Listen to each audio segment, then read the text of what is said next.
चलो दोस्तों, एक नए वीडियो में आप सभी का स्वागत है। दोस्तों, इस वीडियो में हम कुछ चीज़ें सीखने वाले हैं। अगर दोस्तों आप मार्केट में बिल्कुल नए हैं तो आप लोगों का कुछ सवाल होता है कि क्या हमें मार्केट में इन्वेस्ट करना चाहिए कि नहीं।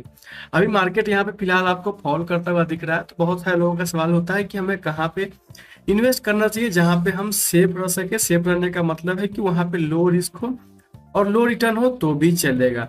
उस तरह की सेगमेंट भी स्टॉक मार्केट में है जिसमें कि आपको लो रिस्क मिलता है, जिसका नाम दोस्तों ईटीएफ है। अगर आपने नाम सुना होगा तो अच्छी बात है, नहीं भी सुना होगा तो दोस्तों कोई बात नहीं, इस वीडियो में आपको ईटीएफ के बारे में थोड़ा बहुत जानकारी दे दूंगा। बात आती है कि ईटीएफ ही क्यों, आप स्टॉक्स में भी तो इन्वेस्ट कर सकते हैं। स्टॉक्स में इन्वेस्ट करना भी तो आसान है, ईटीएफ में भी इन्वेस्ट करना आसान होता है, कोई भी अंतर नहीं है, दोनों सेम आप समझ सकते हैं। ईटीएफ में भी इन्वेस्ट करना आसान है, लेकिन एक चीज़ आप बताइए, अगर आप स्टॉक्स में इन्वेस्ट करना चाहते हैं और अगर आप बिल्कुल ही बिगिनर से आप नए हैं तो आपको नहीं पता होता है कि स्टॉक्स का एनालिसिस कैसे किया जाता है। स्टॉक्स को इन्वेस्ट करने के लिए आप उसमें इन्वेस्ट तभी कर सकते हैं जब उसमें आपको सारी चीज़ें एनालिसिस करने आती होगी तभी। आप डायरेक्ट अगर स्टॉक्स को बाई करते हैं और आपको पता नहीं कि वो किस वैल्यू पे है तो आप नहीं समझ पाइएगा। उसमें आपको क्वार्टरली रिजल्ट देखना पड़ेगा, एनुअली रिजल्ट देखना पड़ेगा, उसकी सारी चीज़ों को आपको एनालाइज करना पड़ेगा, तब जाके आप उसमें इन्वेस्ट करते हैं। लेकिन उसमें अगर आपको रिटर्न हाई मिलने का चांस होता है तो उसमें आपका रिस्क भी हाई होता है। इसलिए दोस्तों अभी जो भी नए लोग हैं वो लोग ईटीएफ की तरफ घूमें, क्योंकि ईटीएफ में दोस्तों लो रिस्क होता है और वहाँ पे लो रिवार्ड भी होता है। इस चीज़ को आपको समझना है कि नए लोगों के लिए स्टॉक्स और एफएनओ नहीं है। अगर आप स्टॉक्स में डायरेक्ट इन्वेस्ट करते हैं बिना कुछ एनालिसिस के तो आपका जो पैसा है वहाँ पे 30%, 40%, 50% आसानी से टूटता हुआ देखने के लिए मिलता है। इसके लिए आपको करना क्या है, शुरू में आपको ईटीएफ के बारे में जानना है और ईटीएफ में इन्वेस्ट करना है जिससे कि आप सेफ रहे। सेफ रहने का मतलब है कि इसमें जो आपका लॉस होता है वो आपके इंडेक्स के अनुसार होता है। अब कैसे क्या होता है हम चार्ट पे चल के समझेंगे कि क्या वाकई में ईटीएफ में इन्वेस्ट करना स्टॉक्स के मुकाबले सेफ होता है कि नहीं। सारी चीज़ों को हम चार्ट पे देखेंगे ताकि आपको समझ में आएगा, ठीक है। सबसे पहले हम जानते हैं कि ईटीएफ है क्या, इसमें इन्वेस्ट कैसे किया जाता है, सारी चीज़ें हम बाद में सीखेंगे, लेकिन सबसे पहले ईटीएफ के बारे में जानेंगे ये चीज़ है क्या। चलिए दोस्तों, मैं यहाँ पे चलता हूँ, आपको सारी चीज़ों को यहाँ पे एक्सप्लेन करता हूँ जिससे कि यहाँ पे आपको क्लियर हो सके। तो पहले मैं इसको थोड़ा सा छोटा कर लूँ जिससे कि आपको जो मैं चीज़ें स्क्रीन पे दिखाऊँ वो सब चीज़ें आपको स्क्रीन पे दिखाई दे। अब यहाँ पे मैंने इसको छोटा कर लिया, इसको मैं यहाँ पे लॉक कर लेता हूँ। चलते हैं यहाँ पीडीएफ में, यहाँ पे देखेंगे मैंने कुछ चीज़ें यहाँ पे लिख रखा है पहले से ही। एक चीज़ और यहाँ पे मैं ओपन कर लेता हूँ और जिससे कि आपको क्लियर सारी चीज़ों को मैं मार्क करके बता सकूँ। अब यहाँ पे आइएगा, आपको स्क्रीन पर दिख रहा होगा गिरते मार्केट में कहाँ पे इन्वेस्ट करना चाहिए। और एक मिनट यहाँ पे मैं इसको सेलेक्ट कर लेता हूँ। यहाँ पे चीज़ सेलेक्ट है, कोई चीज़ लगता है। यहाँ पे देखिए मैंने इसको सॉरी दोस्तों, यहाँ पे इसको ओपन कर लेते हैं। इसको मैंने ओपन कर लिया है। अब यहाँ पे देखेंगे यहाँ पे मैंने क्या लिख रखा है कि गिरते मार्केट में नए इन्वेस्टर को कहाँ पे इन्वेस्ट करना चाहिए। क्योंकि आप अगर स्टॉक्स में जाते हैं तो वहाँ पे आपको बहुत सारी चीज़ें एनालिसिस करनी पड़ती है। तो इस वीडियो को आप पूरा देखिएगा। अगर आप वाकई में सीखना चाहते हो तो इस वीडियो को आप ध्यान से देखिएगा। चीज़ें आपको समझनी है, उसके बाद और भी चीज़ें आपको रिसर्च करनी है, ठीक है। तो यहाँ पे गिरते हुए मार्केट में आप कहाँ पे इन्वेस्ट कर सकते हैं, ठीक है। अब यहाँ पे मैं इसको हटा दूँ, थोड़ा सा ऊपर कर लूँ। यहाँ पे मैंने लिख रखा है सारी चीज़ों को। नए लोगों के लिए सबसे लो रिस्क वाला इन्वेस्टमेंट क्या हो सकता है मार्केट में, क्योंकि मार्केट में बहुत तरह की इन्वेस्टमेंट होते हैं। तो अगर आप नए लोग हैं तो आपको पता होना चाहिए कि सबसे लो रिस्क इस सेगमेंट में है। क्योंकि दोस्तों ज़्यादातर जो लोग हैं स्टॉक मार्केट को गैम्बलिंग समझते हैं कि यहाँ पे बहुत सारा पैसा बनता है। तो ऐसा नहीं, यहाँ पे भी आपको एक रिटर्न मिलेगा। ऐसा नहीं है कि यहाँ पे अगर आप सोचते हैं कि यहाँ पे मैं अगर 10,000 रुपये लगाता हूँ 6 महीने में मेरा लाख 2 लाख 10 लाख बन जाएगा, तो ऐसा नहीं है, ठीक है। इसलिए आप इस चीज़ को समझिए कि मार्केट जो है जुआ नहीं है, यह इन्वेस्टमेंट है। इन्वेस्टमेंट पे जो रिटर्न होता है उसी के अनुसार आपको देखने के लिए मिलता है। अब यहाँ पे चलते हैं, इसको मैं यहाँ से मार्क कर लूँ। यहाँ पे जो भी चीज़ें बताने वाला हूँ दोस्तों वो सिर्फ यहाँ पे एजुकेशनल पर्पज़ के लिए, कोई भी चीज़ बाइंग और सेलिंग के लिए नहीं होती है, सिर्फ एजुकेशन के लिए होती है कि आप इस चीज़ को समझिए कि चीज़ है क्या। बाकी चीज़ें आपको खुद से करनी होती है, यहाँ पे सिर्फ आपको एक एजुकेशन के लिए बताया जाता है। अब यहाँ पे सबसे ऊपर में लिखा हुआ आपको दिख रहा है कि ईटीएफ है क्या। ईटीएफ क्या होता है, यहाँ पे लिखा हुआ एक्सचेंज ट्रेडेड फंड एक ऐसा निवेश साधन है जो स्टॉक एक्सचेंज पर ट्रेड करते हैं जैसे एक स्टॉक्स। ETF कई स्टॉक्स, बॉन्ड्स या अन्य एसेट्स का समूह होता है जो निवेशकों को विविधता प्रदान करता है या म्यूचुअल फंड्स की तरह काम करता है। ठीक है, ये क्या है? एक्सचेंज ट्रेडेड फंड है, मतलब कि इसको आप कोई डीमेट अकाउंट पे जैसे कोई NSE BSE आप समझते हैं, एक्सचेंज ट्रेड है। ठीक है, एक्सचेंज है, NSE एक्सचेंज है। वहाँ पे जो भी जैसे कोई स्टॉक्स को आप बाई करते हैं, सेल करते हैं, ठीक उसी प्रकार इसको भी आप बाइंग और सेलिंग कर सकते हैं मार्केट आवर में। इसका जो प्राइस होता है, जैसे स्टॉक्स का प्राइस आप दिन भर में अलग अलग देखते हैं, मतलब कि एक बराबर नहीं होता, उसी तरह इसका भी प्राइस आपको कम बेसी होते हुए दिखेगा। जिस तरह से कोई स्टॉक्स का प्राइस आपको कम बेसी, कम ज्यादा होते हुए दिखता है, उसी तरह से ठीक ETF भी होता है। इसमें भी आपको प्राइस का मूवमेंट दिन भर देखने के लिए मिलेगा। लेकिन म्यूचुअल फंड में ऐसा नहीं होता है, उसमें एक टाइम के साथ ही आपको प्राइस निर्धारित किया जाता है, इसलिए वो थोड़ा सा यहाँ से अलग होता है। लेकिन इसमें भी आप SIP वगैरह कर सकते हैं। जैसे आप म्यूचुअल फंड में SIP करते हैं हर महीने 500 1000, उस तरह से यहाँ भी कर सकते हैं। कैसे करना है उसको भी हम आगे समझेंगे। अब यहाँ पे थोड़ा सा इसको स्क्रॉल कर लेते हैं और यहाँ पे क्या लिखा हुआ है, लेकिन स्टॉक की तरह से देखिए खरीदा बेचा जा सकता है। हाँ, यहाँ पे मैंने नीचे वही चीज को लिख रखा है, लेकिन स्टॉक की तरह सीधे एक्सचेंज से खरीदा और बेचा जा सकता है। म्यूचुअल फंड के मुकाबले ETF की लागत भी कम होती है। एक चीज और यहाँ पे होता है कि जैसे अगर आप म्यूचुअल फंड में इन्वेस्ट करते हैं तो वहाँ पे आपको एक लिमिट दिया जाता है कि आपको पर मंथ 500 1000 2000 आपको SIP करना होगा। लेकिन अगर आप ETF को खरीदना चाहते हैं तो इसमें कोई भी इस तरह का पाबंदी नहीं है। अगर मान लीजिए एक ETF का दाम अगर 200 रुपये है तो आप एक ETF भी खरीद सकते हैं। अगर आपको मन करता है एक साथ 10 20 जितने भी ETF चाहे उतने खरीद सकते हैं। कोई भी यहाँ पे पाबंद नहीं होता है कि आपको 100 ETF खरीदना होगा, 10 ETF खरीदना होगा, ऐसा यहाँ पे नहीं होता है। आप जितने चाहे उतना खरीद सकते हैं। ठीक है, और इसका जो प्राइस होता है उसके अनुसार आपको खरीदना है। कोई यहाँ पे लिमिट नहीं है कि जैसे 500 रुपये का जो भी रेट चल रहा होगा ETF का, आप उसी रेट में उसको बाई कर सकते हैं। ठीक है, अब नीचे वही चीज को मैंने यहाँ फिर से लिख रखा है कि इसमें आप कभी भी नहीं, ऊपर नहीं लिखा हुआ तो यहाँ पे लिखा हुआ आपको दिख रहा है, इसमें आप कभी भी बाइंग और सेलिंग कर सकते हैं। जैसे स्टॉक्स को बाई और सेल करते हैं, कभी भी कहने का मतलब है कि जैसे मार्केट का टाइम होता है 9:15 से 3:30 तक ला, उस बीच में आप कभी भी इसको बाइंग और सेलिंग कर सकते हैं। इसमें कोई रोक टोक नहीं है कि अगर मान लीजिए म्यूचुअल फंड अगर आप सेल करते हैं तो उसका एक टाइम होता है 3:30 के बाद आपको दिखाएगा कि ये चीजें आपको बिक गई है। लेकिन यहाँ पे क्या है, इसमें आप जब भी चाहेंगे, जब भी बाइंग सेलिंग करना चाहेंगे, आपको उस प्राइस में आप बेच और खरीद सकते हैं। लेकिन म्यूचुअल फंड में ऐसा नहीं होता, उसमें 3:30 में जो टाइम निर्धारित होता है उसी टाइम पे बाइंग और सेलिंग आपको वहाँ पे दिखता है। ठीक है, अब ये चीज आपको समझ में आ गई हो कि ETF है क्या। ठीक है, ETF क्या है, जैसे कोई स्टॉक्स में हम ट्रेड करते हैं वैसा ही है, लेकिन यह कोई स्टॉक्स नहीं है। ETF में इन्वेस्ट कैसे करना है इसको भी मैं आपको इसी वीडियो में समझाने वाला हूँ और उसके चार्ट पे भी लेकर चलूंगा और आपको बताऊंगा कि उसमें लो रिस्क है तो क्यों है, क्या नए लोगों को ETF की तरफ जाना चाहिए या नहीं, ये चीजें आपको चार्ट पे जाकर क्लियर हो जाएगी। चलते हैं चार्ट पे और आपको दिखाते हैं चार्ट पे चल के। ठीक है, यहाँ पे देखेंगे मैंने अपना जो डीमेट अकाउंट है धन पे बना रखा है, यहाँ पे मैंने इसको ओपन कर लिया है। और दोस्तों आपके पास भी डीमेट अकाउंट नहीं है तो आपको डिस्क्रिप्शन में लिंक मिल जाएगा, वहां से क्लिक करके आप अपना डीमेट अकाउंट ओपन कर सकते हैं। क्योंकि दोस्तों धन जो है बहुत ही बेस्ट प्लेटफॉर्म है, यहाँ पे आपको सारी चीजें बिल्कुल ही फ्री मिलती है। यहाँ पे आप किसी भी तरह का SIP ETF हो या ग्लोबली भी इन्वेस्टमेंट यहाँ पे कर सकते हैं। आने वाली वीडियो में वो सभी चीजें बताऊंगा कि आप ग्लोबल ETF को कैसे खरीद सकते हैं, कैसे बेच सकते हैं। लेकिन इस वीडियो में सिर्फ हम ETF को समझेंगे, अपने जो यहाँ का जो ETF है उसी के एग्जाम्पल के तहत समझ लेंगे, जिससे कि आप जब भी कोई भी चीज सर्च करेंगे तो आप उसके अनुसार सर्च करके देख सकते हैं। ठीक है, अब यहाँ पे आते हैं कि मान लीजिए अगर आप कोई चार्ट ओपन करते हैं तो आपके पास अगर दूसरा कोई डीमेट अकाउंट है तो वहाँ पे सर्च बार का ऑप्शन मिलता है, उसमें आप सर्च कर सकते हैं। और दोस्तों आपके पास धन का डीमेट अकाउंट है तो आपको यहाँ पे करना है क्या, जैसे मैंने लॉगिन कर रखा है, आपको इसी तरह से लॉगिन कर लेना है अपने ब्राउजर में। यहाँ पे आने के बाद आपको दिख जाएगा ये लिखा हुआ यहाँ पे आपको ETF। ठीक है, इस तरह का आपको लिखा हुआ दिखेगा तो आपको करना क्या, इस पे आपको क्लिक कर देना है। और चीज दोस्तों अगर आपके पास डीमेट अकाउंट नहीं है तो आप इसमें ओपन कर सकते हैं, बहुत ही अच्छा प्लेटफॉर्म है। ठीक है, अब यहाँ पे एग्जांपल के लिए मैं कोई ETF ले लूंगा, जैसे कि सबसे ऊपर में एक आपको दिख रहा है और यहाँ पे आपको दिख रहा होगा सबसे ऊपर में निप्पॉन का निफ्टी का। ठीक है, तो मैं इसको यहाँ पे करता क्या हूँ, इसको मैं यहाँ पे सेलेक्ट कर लूंगा और इसके चार्ट को ओपन करेंगे। इसके चार्ट को यहाँ से इसको मैं थोड़ा सा 1 मिनट बैक कर लूँ, यहाँ पे इसको मैं रिमूव कर देता हूँ।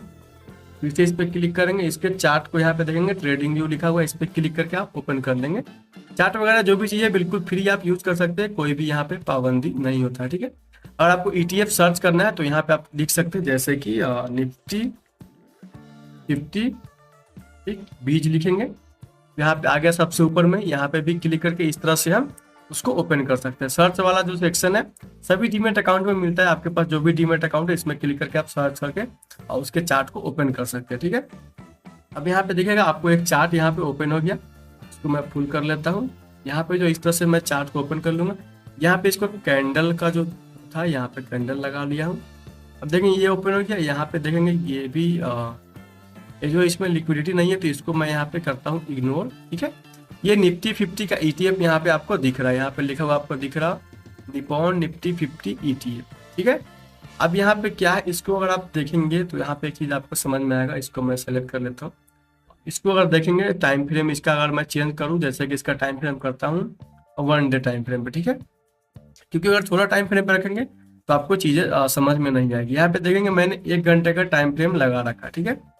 इसको अगर आप देखेंगे तो ये जो था ये निफ्टी 50 का ETF है, मतलब कि अगर आप ETF खरीदते हैं निफ्टी 50 का ETF, निफ्टी बीज भी इसको कहते हैं, आप जो है डायरेक्ट निफ्टी 50 में पैसे को इन्वेस्ट कर रहे हैं, मतलब कि आप कोई स्टॉक्स नहीं खरीद रहे हैं, आप डायरेक्ट निफ्टी को ही खरीद रहे हैं। निफ्टी को डायरेक्ट खरीदने का तरीका जो होता है यही तरीका है कि आप निफ्टी बीज के सहारे डायरेक्ट निफ्टी में इन्वेस्ट कर सकते हैं।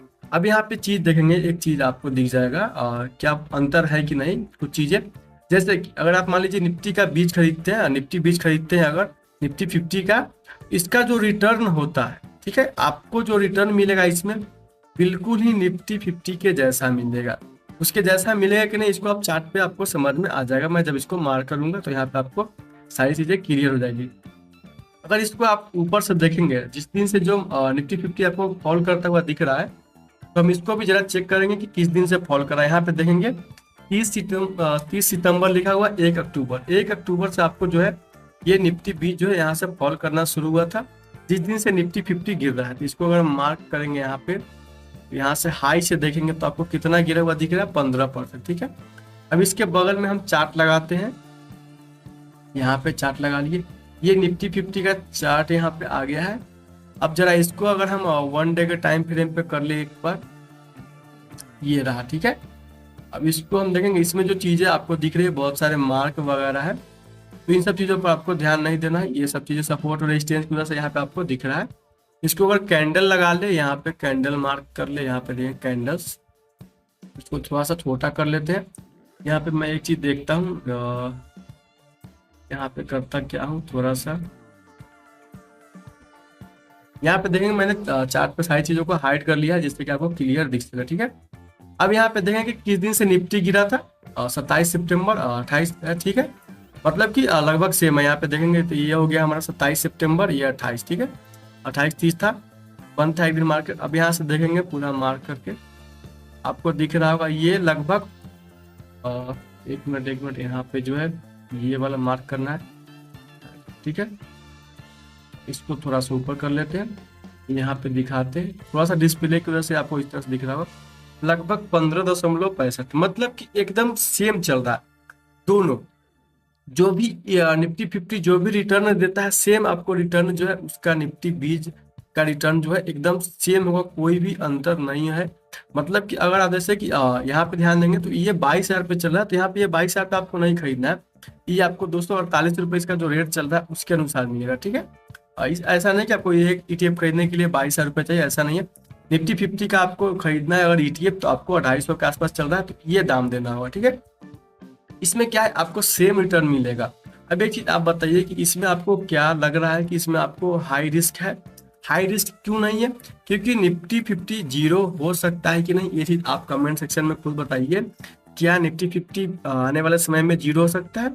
अब मैंने जैसे एग्जांपल के लिए आपको बताया निफ्टी 50 का, इसी तरह से दोस्तों आप जो है इसमें सर्च कर सकते हैं बैंक निफ्टी का, वहाँ पे बीच सर्च करेंगे, जैसे कि यहाँ पे मैं आपको एग्जांपल के लिए दिखा दूँ, यहाँ पे आएंगे, यहाँ पे आपको सर्च कर देना बैंक निफ्टी बीच, ठीक है, तो वहां से आ जाएगा। या दूसरा ऑप्शन यहाँ पे मैंने बताया, होम पे आएंगे, ETF पे क्लिक करेंगे, यहाँ पे आपको सारे ETF दिख जाएंगे, ठीक है। इस तरह से आप इसको ऊपर नीचे करके यहाँ पे देख सकते हैं कौन सा यहाँ पे ETF है, सबका नाम यहाँ पे लिखा हुआ आपको दिख जाएगा। आपको जो भी इन्वेस्ट करना है वो आप यूट्यूब पे सर्च कर लेंगे कि बेस्ट ETF कौन होता है, उसको वहां से देख के आप समझ सकते हैं। ठीक है, जैसे कि यहाँ पे मैंने आपको निफ्टी का दिखाया ETF, इसी तरह से आपको बैंक निफ्टी का भी ETF मिलेगा, सेंसेक्स का भी मिलेगा। मतलब कि जो भी इंडेक्स है सभी के ETF में आप डायरेक्ट इन्वेस्ट कर सकते हैं। आप डायरेक्ट इंडेक्स को बाय नहीं कर सकते हैं लॉन्ग टर्म के लिए, जैसे कि मान लीजिए मुझे 2 4 5 साल होल्ड करना है, तो वहां पे आप इंडेक्स को बाय नहीं कर सकते। इंडेक्स के ETF को आपको बाय करना पड़ेगा अगर आपको बहुत दिनों तक होल्ड करना है तो। ठीक है, इस तरह से जो है हम यहाँ पे डायरेक्ट इंडेक्स में इन्वेस्ट कर सकते हैं। अब इसमें लो रिस्क होने के कारण क्या है कि जितना जो इंडेक्स गिरेगा सेम आपको गिरता हुआ जो उसका ETF है गिरता हुआ सेम दिखेगा। एक चीज इसमें और होता है कि इसमें जो रिटर्न आपको मिलने वाला है वो भी आपके इंडेक्स के अनुसार मिलेगा। जैसे कि यहाँ पे मैं आपको छोटा करके थोड़ा सा दिखा दूं, इधर आएंगे, इसको देखेंगे, यहाँ जो था यहाँ से अगर ये इसको देखेंगे इस तरह से 5 जून से आप देखेंगे तो यहाँ पे आपको 20% दिखा। इसमें भी अगर आप मार्क करके इसको देखेंगे, इसको मार्क करने के बाद ऊपर जाएंगे लगभग 20-22%, मतलब कि लगभग आपको सेम रिटर्न देखने के लिए मिलेगा। मतलब कि इंडेक्स जितना गिरेगा उतना ही आपको ETF गिरता हुआ दिखेगा। अगर मान लीजिए जैसे आप निफ्टी का ETF खरीदेंगे तो मान लीजिए आपने अगर बैंक निफ्टी का ETF खरीद रखा तो बैंक निफ्टी जितना गिर रहा है उतना ही आपको बैंक निफ्टी का ETF गिरता हुआ दिखेगा। तो इसमें क्या है, इसमें आपका लो रिस्क है। इसमें आपको किसी भी तरह का कोई भी रिसर्च नहीं करना है कि निफ्टी 50 का कोई क्वार्टरली रिजल्ट नहीं आता है, कोई एनुअल रिजल्ट नहीं आता है, कोई इसका मालिक नहीं बदलने वाला है, ना ही इसमें कुछ ऐसा होने वाला है जिससे कि निफ्टी 50 आपको 6 महीने में साल भर में जीरो हो जाए। निफ्टी 50 जीरो होने का मतलब आप समझ रहे हैं कि बैंक निफ्टी 50 अगर जीरो होता है तो कब होगा, जब सारी दुनिया ही बंद होने वाली होगी तभी बंद हो सकता है। क्योंकि निफ्टी 50 बंद होने का मतलब सारी कंपनियां बंद होने वाली है, जो भी बेस्ट कंपनी है सभी बंद हो जाने के बाद ही निफ्टी 50 बंद होगी। अब एक चीज आपको समझ में आ गया होगा कि दोनों का रिटर्न सेम क्यों है, क्योंकि आप डायरेक्ट जो है इंडेक्स को बाई करते हैं ETF के सहारे, इसलिए आपका रिटर्न जो है सेम है। इसमें आपका हमेशा लो रिस्क रहेगा और लो रिटर्न रहेगा। इसमें कभी भी आप हाई रिटर्न का एक्सपेक्टेशन ना रखें, क्योंकि ये कोई स्टॉक्स तो है नहीं कि आपको 10 गुना 20 गुना 2 महीने 4 महीने या 2-4 साल में होते हुए दिखेगा। जो भी निफ्टी 50 जितना ऊपर नीचे जाएगा आपको वही सेम इसमें भी देखने के लिए मिलेगा। इस तरह से अगर आप बैंक निफ्टी का ETF लेते हैं तो उसमें भी आपको वही रिटर्न मिलेगा, जो कि एवरेज इसका बैंक निफ्टी का जो भी रिटर्न एवरेज होगा वैसा ही आपको सेम देखने के लिए मिलेगा। ये चीज किसके लिए है, जो भी दोस्तों नए इन्वेस्टर्स होते हैं उनके लिए यह बेस्ट है, क्योंकि इसमें लो रिस्क होता है। इसमें आपको 50% टूटता हुआ नहीं दिखेगा जल्दी से। 50% टूटने का मतलब है कि 50% निफ्टी 50 भी टूटेगा तभी जाकर आपका ये 50% टूटेगा। ऐसा नहीं कि ये 10% टूटा और आपका जो निफ्टी का जो बीज है वो आपका 50% टूट गया, ऐसा नहीं होगा। दोनों का दोनों जो है बिल्कुल ही सेम रहेगा, इसलिए आपको टेंशन नहीं लेना है। आपको अगर नए हैं तो आपको इन्वेस्ट करने के लिए ETF के बारे में रिसर्च कीजिए कि बेस्ट ETF कौन है, हम किस में इन्वेस्ट करें। ठीक है, यह वीडियो दोस्तों सिर्फ एजुकेशनल पर्पस के लिए, यहाँ पे जो भी चीजें दिखाई जा रही है सिर्फ एजुकेशन के लिए, ताकि आप समझ सके। अगर आप नए आए हैं मार्केट में तो आपको समझना चाहिए कि आपको किस सीगमेंट में जाना चाहिए। गलत सीगमेंट का अगर आप चुनाव करेंगे तो आप मार्केट को गैम्बलिंग और जुआ बोलने के अलावा कुछ नहीं बोल सकते, क्योंकि आपको लगा कि मार्केट में सिर्फ पैसा लॉस होता है। अगर दोस्तों आपके पास रिसर्च करने का टाइम नहीं है तो आप निफ्टी के वीडियो देख लेंगे तो आप समझ में आ जाएगा आपको कि निफ्टी में कैसे क्या चीजें करनी है, कौन से बेस्ट निफ्टी का जो ETF है, बैंक निफ्टी का ETF है, कौन सा बेस्ट है, आपको सारी चीजें समझ में आ जाएगी। तो ये चीज आपको समझ में आ गया होगा कि अगर आपको लो रिस्क वाला इन्वेस्टमेंट करना है तो आपको कहाँ करना चाहिए। बाकी चीजें आप पे निर्भर करते हैं, आपको जो भी करना है आप अपने से निर्णय लेना है। ये सिर्फ एजुकेशन के लिए होता है, समझाने के लिए होता है। तो कोई भी जो नए लोग आते हैं उनको पता नहीं होता है मार्केट में क्या क्या चीज़ है जिसमें आप इन्वेस्ट कर सकते हैं।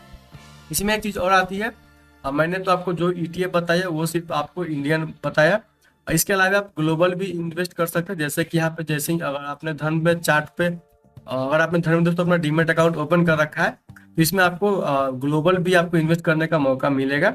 यहाँ पे ETF पे जैसे ही क्लिक करेंगे तो यहाँ पे देखेंगे आपको दिख रहा होगा, यहाँ पे सब लिखा हुआ आ रहा है। यहाँ पे सबसे लास्ट में दिख रहा होगा एक ग्लोबल लिखा हुआ है, तो इस पर अगर आप क्लिक करेंगे आप ग्लोबल भी इन्वेस्ट कर सकते हैं। इस पर क्लिक करेंगे, ये देखेंगे सभी ग्लोबली यहाँ पे ETF है, वहाँ के इंडेक्स में आप डायरेक्ट धन के सहारे आप इन्वेस्ट कर सकते हैं। तो अगर आपके पास अगर डीमैट अकाउंट नहीं है तो आपको डिस्क्रिप्शन में लिंक मिल जाएगा, वहां से क्लिक करके आप अपना डीमैट अकाउंट ओपन कर सकते हैं। और आपको कुछ और में भी इन्वेस्ट करना है तो यहाँ पे क्लिक कर सकते हैं। कमोडिटी में है जैसे गोल्ड वगैरह है, ये सभी ETF यहाँ पे इन्वेस्ट कर सकते हैं। यहाँ पे देखेंगे स्ट्रेटजी वगैरह है, यहाँ पे सब चीज आपको दी जाएगा, थीमेटिक, सेक्टरल के कौन से सेक्टर में आप इस ETF में इन्वेस्ट करना चाहते हैं, सारी चीजें यहाँ पे आपको दिख रही होगी। ठीक है, तो इस तरह से यहाँ पे आप देख सकते हैं। आपको अगर इंडेक्स पे ETF में सिर्फ इन्वेस्ट करना है तो यहाँ पे लिक्विड पे आ जाएंगे, सर्च वाले सेक्शन में आएंगे, आपको जिसका भी ETF चाहिए, जैसे बैंक निफ्टी का तो चाहिए तो बैंक निफ्टी लिखेंगे इस तरह से और लिखेंगे बगल में ETF। ठीक है, इस तरह से लिखेंगे, जो भी ETF यहाँ पे होगा आपको चार्ट पे शो हो जाएगा। इस तरह से आप देख सकते हैं, आपको जिसका भी ETF वगैरह देखना है। दूसरा और तरीका यहाँ पे मैं आपको बता दूं कैसे आप ETF देखें। जैसे बैंक निफ्टी का है तो बैंक निफ्टी पे क्लिक करेंगे, इस तरह से ETF पे क्लिक करेंगे, इसके सारे ETFs आपको दिख जाएंगे यहाँ पे। ठीक है, निफ्टी 50 का ETF देखना है, यहाँ पे क्लिक करेंगे, ETF पे क्लिक करेंगे, इस तरह से आपको दिख जाएगा। नेक्स्ट वीडियो में दोस्तों मैं आपको बताऊंगा कि कैसे आप इन्वेस्ट करेंगे, कैसे इसमें आप SIP कर सकते हैं, इस चीज को हम नेक्स्ट वीडियो में समझेंगे। तो इस वीडियो में दोस्तों मैं यहीं पर रहने देता हूँ, बाकी चीज आपको समझ में आ गई होगी। अगर आपका कोई भी सवाल हो तो कमेंट सेक्शन में पूछ सकते हैं, मैं उसका जरूर आपको जवाब दूंगा, या उसके ऊपर मैं वीडियो बना के आपको समझा दूंगा कि वो चीज क्या है, कैसे है। ठीक है, एक चीज और दोस्तों, अगर आप नए लोग हैं तो आप फ्यूचर एंड ऑप्शन से थोड़ा सा दूरी बना के रखें। नए लोगों के लिए दोस्तों ऑप्शन जो है, ऑप्शन ट्रेडिंग नहीं होती है, वो पुराने लोगों के लिए होती है। आप कोशिश करें कि आप मार्केट में आए हैं तो मार्केट को सीखे समझे। अगर आपको इन्वेस्ट भी करना है तो आप इस तरह की चीजें देखें जिसमें कि आपको लो रिस्क मिलता है, ताकि आप मार्केट में सस्टेन कर सके, मार्केट को सीख सके। ज्यादातर जो लोग होते हैं वो करते क्या है ना कि ऑप्शंस में आते हैं और अपना पैसा लूज कर लेते हैं और मार्केट को ब्लेम करके चले जाते हैं। इसलिए मैं आपको सजेशन दे रहा हूँ कि आप इससे दूर रहिए दोस्तों, जितना हो सके ऑप्शन से दूर रहिए। तो इस वीडियो को मैं यही पे एंड करता हूँ। अगर आपको वीडियो अच्छी लगे तो वीडियो को लाइक जरूर कीजिएगा, चैनल पर पहली बार आएंगे चैनल को सब्सक्राइब कर लीजिएगा, क्योंकि दोस्तों मैं आपको नेक्स्ट वीडियो में बताने वाला हूँ कि आप ETF में कैसे इन्वेस्ट कर सकते हैं, उसमें कैसे आप SIP कर सकते हैं। इस चीज को हम आने वाले वीडियो में सीखने वाले हैं, क्योंकि मार्केट आवर अभी नहीं है, इसलिए मैं उस चीज को आपको क्लियर नहीं सिखा सकता हूँ। इसलिए जब मार्केट आवर आएगा तो मुझसे मैं एक वीडियो क्रिएट कर लूंगा और आपको आने वाले दिन में 2-4 दिनों में वो वीडियो अपलोड हो जाएगी, जिससे कि आप समझ जाएंगे कि ऐसे उसमें आपको SIP करनी है। चलिए दोस्तों इस वीडियो को यहीं पे एंड करते हैं, मिलेंगे किसी और वीडियो में, तब तक के लिए दोस्तों बचाते रहिए।